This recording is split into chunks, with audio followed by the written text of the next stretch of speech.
It's been really gratifying, Andy, to see the reaction from the industry. If we go back a year ago when Brian Lesser was named into his role, and you flash forward to CAN, and then the AppNexus acquisition, and then our conference here this week, the interesting thing for me, I think for all of us, has been the feedback. It's been so positive. People are pulling for us. You know, they're saying the industry really needs this. We think you guys are going to bring a much needed alternative to some of the options that are out there, and that's a very different reaction maybe than I was expecting. I thought we'd get a lot of interesting press pickup and interesting commentary, but for people to actually be rooting for us to pull this off has been really refreshing. So what is the, let's talk about, there's so many pieces of it, but let's talk about cross-screen addressability.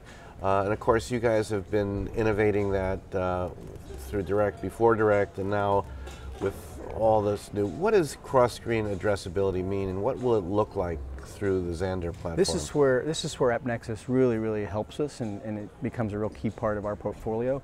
So we've been, as you mentioned, we've been the leaders in TV addressable for 6 years now, but we were somewhat limited in our reach because we were reaching television homes, and we had some efforts underway for cross-screen targeting, but you sort of plug and play AppNexus into what Xandr already has, and you can now take, you know, a custom list or AT&T first-party data, attach that to build a segment from that, and reach those same target audiences now not only on the inventory on the television screen, but the premium inventory that AppNexus has throughout their platform, and it creates a whole nother, opens up another door for us to extend the reach of our addressable targeting capabilities. So tell us about what you're doing with Altice and Frontier. Really excited about that. The thing I think you're going to start to see when it comes to addressable is aggregation, and that creates more scale, and it creates a one-stop shop for buyers for planning, buying, and post-campaign reporting. We've never really been supply constrained for addressable television. In other words, we've been able to fulfill our campaigns and frequency cap our campaigns across the households that DirecTV could always reach.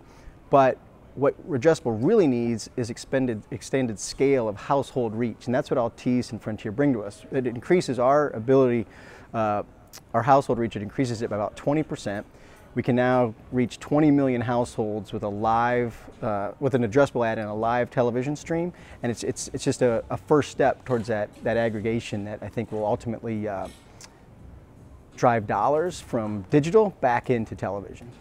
And speaking about inventory and supply, what is there, where do you think supply could go in an addressable scenario outside the 2 minutes per hour? Yeah, I think the first step you'll see there is that the distributors, you know, DirecTV in our case, will enable an addressable capability on a cable network or broadcast network's 14 minutes, but probably start with a concept we call versioning. So in other words, an advertiser would still buy a full unit that runs across the entire distribution that a particular cable network or broadcast network has, so consider it, you know, all TV households. But in the portion of those households that are enabled with addressable technology, we can deliver a different version of the ad, so that, you know, one household gets the millennial version of the ad, the other household, you know, might get a baby boomer version of the ad. So it makes the ad a little more relevant to them, even though you're still reaching the total footprint. You're delivering a specific message to a particular segmented household. So when we get together a year from now, or, you know, it can, maybe, where do you hope Xandr is?